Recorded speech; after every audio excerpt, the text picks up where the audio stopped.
Ration ডিলারের গাড়িতে আগুন লাগানোর ঘটনার ৪৮ ঘন্টার মধ্যেই একজনকে গ্রেপ্তার করল শামসেরগঞ্জ থানার পুলিশ।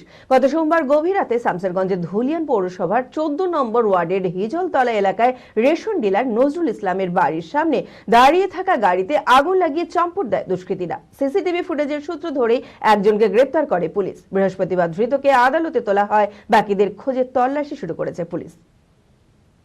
মানসিক স্বাস্থ্যের জন্য সবার আগে যে নামটি মনে ভেসে ওঠে, সুস্থ মনের ঠিকানা মনোবীক্ষণ। যোগাযোগ নাম্বার 7477799516। গত সোমবার গভীর রাতে শামসেরগঞ্জের ধুলিয়ান পৌরসভার ১৪ নম্বর ওয়ার্ডের হিজলতলা এলাকায় রেশন ডিলার নজরুল ইসলামের বাড়ির সামনে দাঁড়িয়ে থাকা গাড়িতে আগুন লাগিয়ে চম্পট দেয় দুষ্কৃতীরা। সিসিটিভি ফুটেজে ধরা পড়ে গাড়িতে আগুন লাগানোর গোটা ঘটনা। এই ঘটনার আগেও রেশন ডিলার নজরুল ইসলামের ওপর দুষ্কৃতীরা চড়াও হয়েছিল বলে অভিযোগ।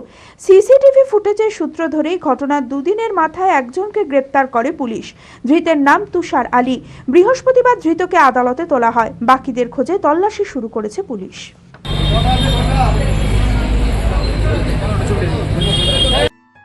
চঞ্চলতা তার কথায় কথায় জীবনে মিশে রঙ ভরায়, চুপি সারে মনে সে সাদে সবাইকে পাগল করে।